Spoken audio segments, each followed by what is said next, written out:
네, 마지막입니다. 3교시는 내성마비 아이들을 어떻게 중재할 것인가에 대한 내용이거든요. 예, 많이는 길지 않으니까 조금만 힘내세요. 네, 중재가 되겠습니다. 이 부분은 조금 간단하게 설명을 할게요. 자, 중재 목표는요, 영아기 그리고 학령 정기 그리고 학령기에 따라서 다르거든요.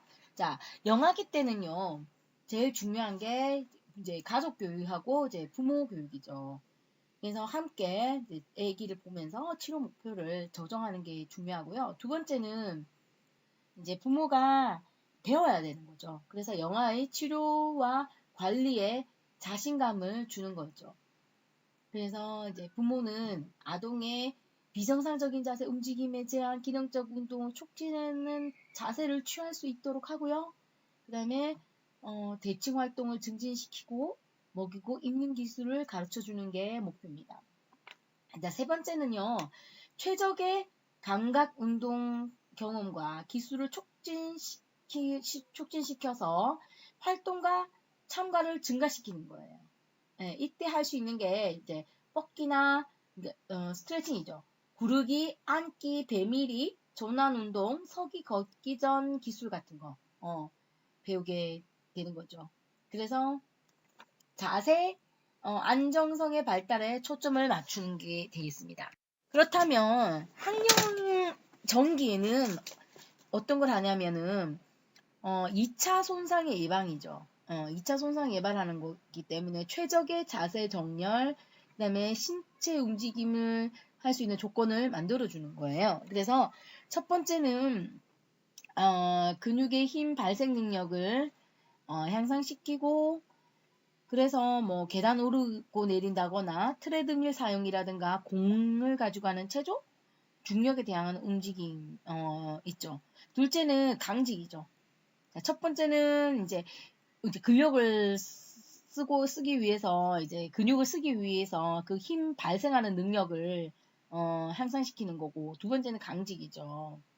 그래서 자세히 강직을 감소시키면은 어떻게 돼요? 근육의 성장과 이제 늘리기가 이제 가능하잖아요. 그리고 그러면서 정형외과 수술을 안 해도 되니까 그런 게 있고, 셋째는요. 근육의 신장성 및 관절 운동성을 유지하는 겁니다. 그리고 넷째는요. 정렬이에요. 자세 취하는 거하고 정렬이에요. 그래서 아무래도 아이들이 자세가 많이 이제 삐뚤어져 있기 때문에 그것 때문에 뭐 호흡이라든가 이런 것도 아니면 뭐 수면에 문제가 생길 수도 있거든요. 그래서 폐기능을 적합한 자세는요.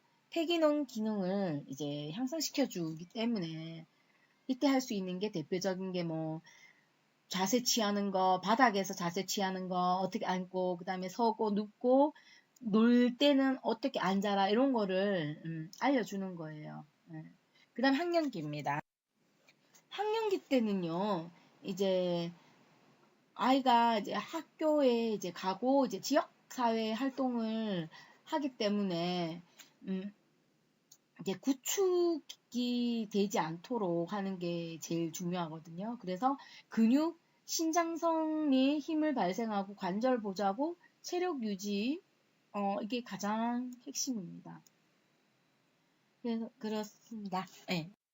자, 운동치료 한번 보도록 하겠습니다. 운동치료에는요, 뭐, 신경발달학적 치료, NDT죠. 뭐, 보바스 말하는 거예요. 그리고 강제유도, 그리고 보이타, 루드, 뭐, 수트, 케이지, 뭐, 이런 게 있습니다. 첫 번째 한번, 보바스를 한번 보도록 하겠습니다. 보바스의 가장, 아이한테 제일 쓰는 게 뭐냐면, 바로 강직하고 스파스티시티와 비정상적인 반사 패턴을 억제시키거나 완화시켜 움직임을 향상시키고 구축과 변형을 예방하는 게 이제 목표잖아요. 네, 그래서 치료 기법을 한번 자, 다시 설명드릴게요.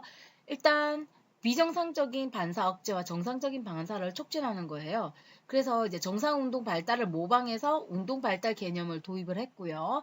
동적인 치료 개념을 강조했고, 비정상적인 패턴 억제 이론과 이제 피드백을 굉장히 강조를 많이 하였습니다. 개요는 그렇고요. 치료 원리는 근긴장 정상화와 수의적 운동 조절, 그 다음에 자동 반응을 나타나게 하는 겁니다. 자, 치료 단계로는 이제 머리 조절, 구르기, 앞으로 앉은 자세, 보호 편 반응, 앉은 자세를 위한 정의 반응, 기기, 무릎 서기, 균형 반응, 반무릎 서기, 서기, 보행, 계단 오르기 이런 식으로 치료 단계가 진행되거든요. 요거는 조금 순서대로 아마 나열하라고 수행 문제에 나올 수도 있습니다. 아셨죠? 자, 그래서 요런 게 있고요. 그 다음에 두 번째로 많이 사용하는 것이 바로 강제유도 운동 치료입니다. CIMT라고도 하고요. 일단 뭐 한쪽을 그러니까 침범된 쪽을 계속 사용을 유도하기 위해서 잘 사용하는 정상 측을 못 쓰게 하는 거잖아요. 묶어 놓는 거거든요. 자, 여기에는 세 가지 원리가 있어요. 하나는 뭐냐면 영향을 받지 않는 팔다리를 억제하는 거죠. 두 번째는 침범된 팔다리의 부분을 강제로 사용하게 하는 거고요.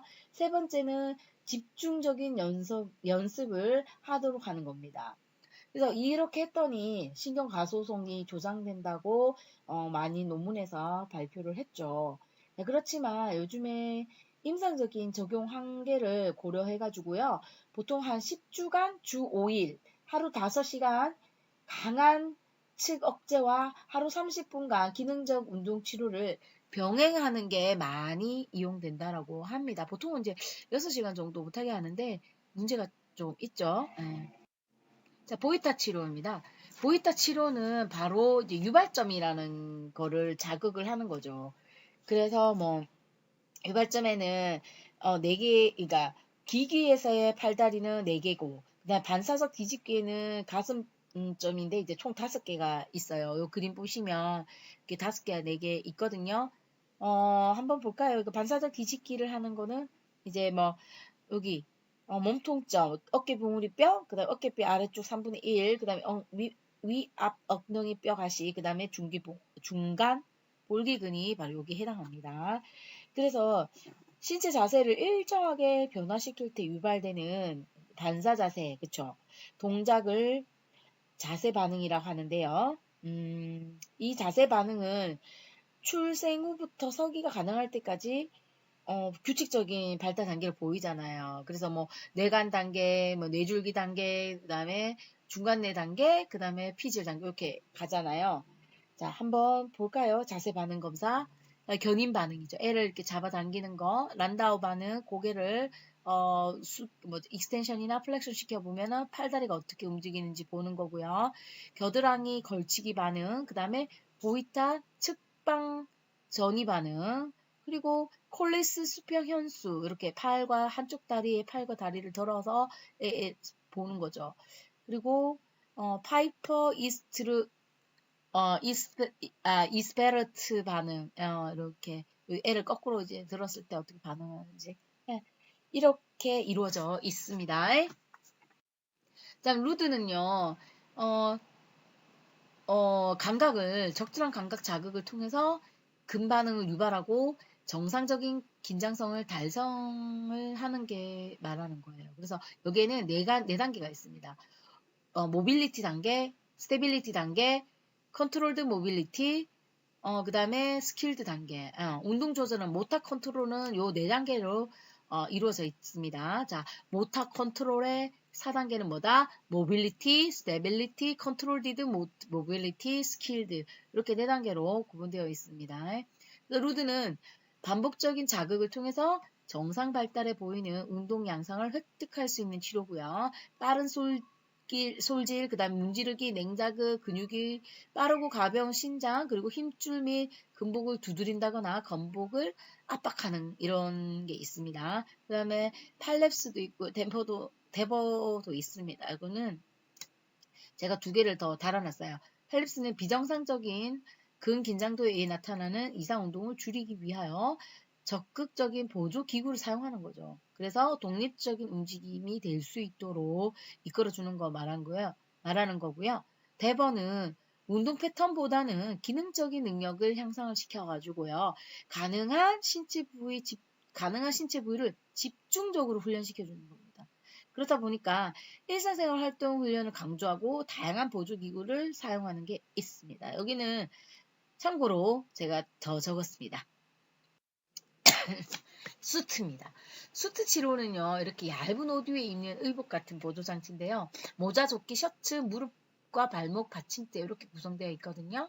그리고 부드럽고 좀 역동적이죠. 탄성이 있는 뭐 번지 형태의 끈으로 서로 연결되어 있고요. 이 끈을 이제 신체의 골격과 적당히 정렬을 이루도록 이렇게 보조를 해주는 역할을 합니다. 그래서 이 수트를 입고 했을 때는 근 긴장도를 정상화시켜주고 관절 가동 운동 범위를 증진시킨다거나 힘과 지구력을 증진시켜주고요.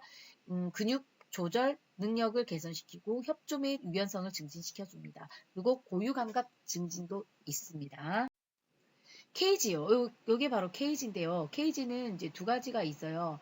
케이지는 중력을 제거하고 팔다리의 무게를 줄이면서 새로운 움직임을 점차적으로 시도하고 연습하는 거예요. 그러다 보니까 전통적인 운동보다는 근력 강화에 초점이 많이 맞춰져 있고요.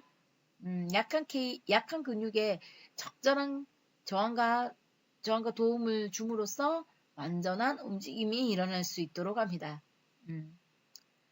자, 여기에는 이제 폴리 시스템하고 현수 시스템으로 있거든요. 폴리 시스템은, 어떤 목적이 뭐냐면, 근위축을 방지한다거나, RM 증진, 그 다음에 근력 증진, 구축 방지, 원시 반사 통합, 분리운동 증진, 근긴장도 정상화, 고유수용 감각이 있습니다.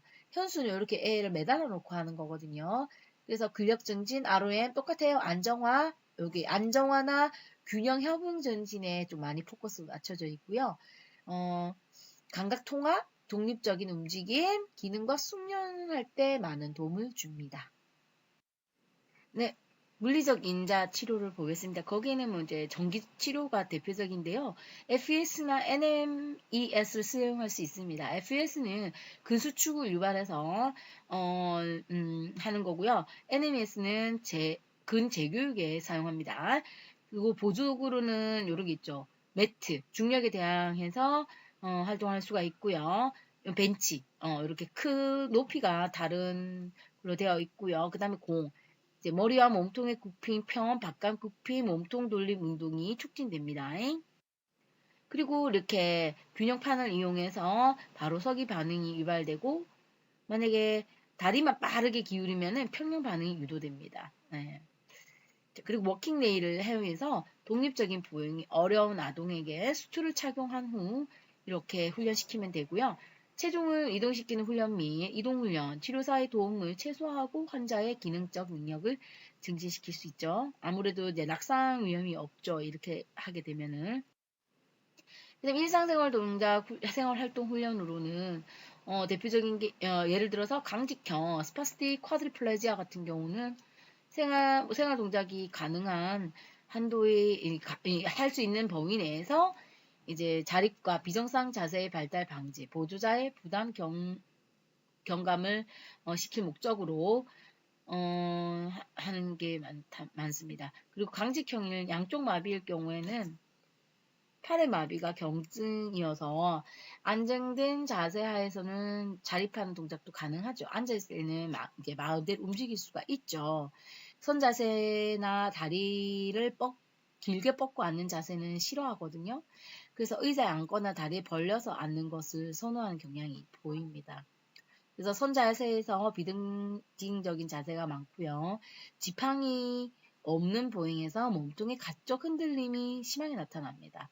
그래서 휠체어보다는 기능 유지를 위해서 보행을 좀 시키는 게 맞습니다. 강직형 반신마비일 경우에는 대칭적인 발달을 促진시키고요. 좋은 보행 패턴과 양손 동작을 얻는 게 목표거든요.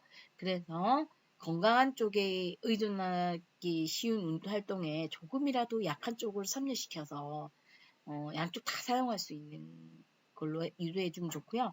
느린 비틀린 운동형 같은 경우는 아무래도 일상생활 동작을 하는데 굉장히 어렵단 말이에요. 그렇지만 이제 몸통이나 머리를 고정해 줌으로써 조금 높일 수가 있어요. 그래서 뭐 식사할 때 식기를 고정해 놓으면은 입이나 스푼으로 해서 먹을 수 있게 해주거나든가 아니면 옷 입기, 배설 시에 벽에 기대거나 난간을 잡아서 불수의 운동을 감출 수 있게 잡고 이렇게 움직일 수 있게 하는 거죠. 자, 그 다음에 이동 훈련은 어떻게 하냐면 첫째 어깨, 무릎, 골반 이런 걸 해줘서 좀 걷는데 도움 주게 하고요. 아니면 적절한 시기를 파악해서 최소한의 노력으로 이동할 수 있게. 그리고 골반의 앞뒤, 옆 움직임으로 해서 체중을 이동시키면서 움직여 주도록 해주면 되고요. 선 자세에서 이동은 몸통 균형 유지할 수 있어야 되고요. 일단 엉덩관절과 무릎관절 펴 상태로 유지시키고 하기 위해서 LLB를 사용하면 좋죠. 예. 그리고 만약에 목발을 사용해서 이동해야 할 경우에는 디프레서나 이제 어덕터 이용해서 근력 강화를 해서 충분히 목발을 사용할 수 있도록 도와주는 게 좋고요. 안전 자세에서 이동은요. 누구한테 쓰냐면 양쪽 반대 다이플레지아한테 많이 사용하고요. 미끄럼판을 이용해서 아이가 움직일 수 있도록 하고 그 다음에 특히 이럴 때는요. 팔굽관절 즉 엘보 익스텐서가 굉장히 강해야만이 이걸 사용할 수가 있겠죠. 그 다음 안고 이동하는 거는요. 편하게 앉는 방법이 있어요. 강직형일 때는 어떻게 앉아주는 게 좋냐면 팔다리를 굽힘시키려고 하기 때문에 목게 펴서 안아주는 게 좋고요. 그 다음에 두 번째는 머리와 등을 펴고 이제 두 팔을 사용할 수 있는 자세. 그리고 머리와 어깨가 앞으로 이 안쪽으로 약간 돌림 시킴으로써 이제 어깨와 머리를 앞으로 오게 하고 엉덩관절이 쉽게 구부러질 수 있기 때문에 안을 수가 있죠. 네. 그리고 항상 엉덩이를 받쳐야 되고요. 그리고 아동의 두 팔은요, 어깨에 올려놓고, 그리고 편안하게 앉히면 됩니다. 자, 느림, 비틀림, 운동력 뇌성 마비일 경우에는요, 보조자의 손을 아동의 팔 밑에 집어넣고요. 몸통을 잡고 머리와 팔을 앞으로 나오게 해주고요. 그리고 아동의 몸통을 잡은 손으로 아동을 옆으로 돌려서 보조자 옆구리에 아동의 엉덩이를 걸쳐서 다리를 구부려 벌리게 하면 좋고요. 이렇게 허리에다가 몸을 딱 대서 다리를 이제 벌리게 하는 거죠. 그래서 아동의 양손을 모아 가슴에 가도록 하고 무릎을 굽혀 앉힌 다음에 보조자 가슴에 오도록 합니다. 그리고 가슴에 아이가 밀착되도록 하고 양손을 아동의 허벅지 사이에 놓고요. 그리고 다리를 붙여서 앉고 그리고 두 다리를 구부리고요. 머리와 허리를 스스로 펼 수 있도록 해줍니다. 멜빵을 이용해서 아이를 이용해도 됩니다. 자, 아이의 약물 치료는요, 보톡스를 많이 사용을 하는데, 일단 항강직제죠. 그게, 쓰면 좋고요. 항경련제 두 가지를 쓰게 됩니다. 항강직제와 항경련제 두 가지를 쓰게 됩니다. 그리고 신경외과적 치료로는요, 척수 뒷뿌리 절제술을 하게 됩니다. 여기 보시게 되면 척추 뒷뿌리뿔을 이제 잘라내는 거죠. 네, 그럼으로써 강직이 억제가 되는 거죠. 그래서 네, 그 다음에 경막내 바클로펜 요법이라고 해가지고요. 경막내 펌프를 심는 거죠. 네, 그래서 뇌척수액 농도가 10배 높고 또 통증의 감소나 편안함이 증가되고요. 변형 또는 기능이 악화가 예방되고요. 그 다음에 이제 애를 쉽게 또 이제 보살펴 줄 수가 있죠. 중증도의 심한 강직이 있을 경우에 이거는 경막내 바클로펜을 사용합니다. 예. 그 다음에 정형외과적 치료가 있죠. 변형을 예방하는 게 제일 중요한데 이건 아이가 점점 성장하게 되면서 이제 수술을 하게 되거든요. 예. 그래서 비균형적인 근육 운동을 고치고요. 비정상적, 비대칭적 긴장으로 인한 구축을 줄이기 위해서 이거 정형 수술을 합니다. 이거는 또 아이가 성장을 하기 때문에 또 적절 시기가 있습니다. 예. 자, 퀴즈 나갑니다. 3세대는 아동입니다. 예, 근긴장도는 하지가 더 높고요.